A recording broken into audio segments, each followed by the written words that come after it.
বেনামাজির সাথে ভাগা কোরবানি দেওয়া যাবে কিনা? সুপ্রিয় ভ্রাতৃবৃন্দ, প্রশ্ন এসেছে বেনামাজির সাথে ভাগা কোরবানি দেওয়া যাবে কিনা। প্রথম নম্বর কথা হচ্ছে যে কোরবানি একা একাই দেওয়াটা হচ্ছে উত্তম। গরু এবং উটে ভাগে কোরবানি দেওয়া জায়েজ, একা একাই দেওয়াটা হচ্ছে উত্তম, এটা মাথায় রাখবেন। গরুতে সর্বোচ্চ 7, উটে সর্বোচ্চ 10, ভাগাভাগিতে জায়েজ, একাই একাই উত্তম। এখন প্রশ্ন হচ্ছে যে বেনামাজির সাথে ভাগে কুরবানি দেওয়া যাবে কিনা।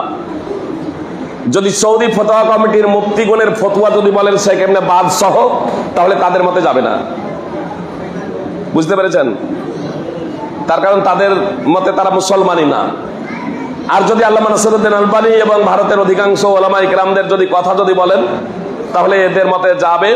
তার কারণ যতক্ষণ পর্যন্ত ইসলামের কোনো বিষয়কে অস্বীকার না করছে ততক্ষণ পর্যন্ত তারা মুসলমান, মানে কুফরি করলো, শিরক করলো।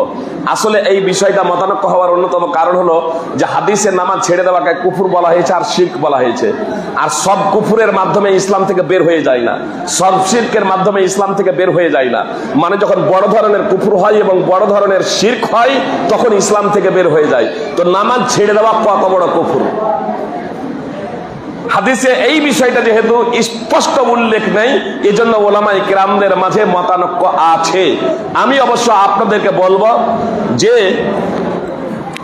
যারা নামাজি আছেন, নিজের ইবাদত, নিজের কুরবানি যাতে খাঁটি হয়, বিশুদ্ধ হয়, আল্লাহ তাআলার দরবারে গৃহীত হয়, এজন্য সন্দেহ মুক্ত হয়ে ভাগে যদি কুরবানি দিতেই হয় তাহলে নামাজি খুঁজেন, নামাজিরা দেন, বেনামাজি থেকে বিরত হয়ে যান।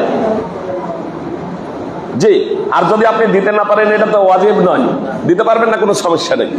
জি, বেনামাজিরা দেন, নামাজিরা দেন। শুধু এটা কুরবানির জন্য কেন প্রশ্ন করছেন? মেয়ের বিয়ে দিচ্ছেন তখন জিজ্ঞেস করছেন না, ছেলের বিয়ে দিচ্ছেন তখন জিজ্ঞেস করছেন না যে মানে কুরবানি যাদের নিকটে কুরবানি দেওয়া যাবে না, মানে অমুসলিম বলে ওর সাথে বিয়ে শাদিও দেওয়া যাবে না। জি, আপনার এক অপরের উত্তরাধিকারও হবে না, এক অপরের উত্তরাধিকারও হবে না। আর মারা গেলে তার জানাজার নামাজও পড়া যাবে না, নামাজিদের গোরস্থানে তাদের দাফনও করা যাবে না। তো আমরা বিয়ে শাদিও দেব, গোরস্থানেও থাকবো, সমস্ত কিছু করব। কিছু কিছু ক্ষেত্রে শুধু আমরা প্রশ্ন করি ফিতরা নেওয়া যাবে? আরে ফিতরা তো সাধারণ বিষয়। আগে বিয়ে দিচ্ছেন, সাক্ষী থাকছেন, তার ওয়ালিমা খাচ্ছেন মুসলমান হিসেবে, এটা তো প্রথমত আগে করেন। ফল কথা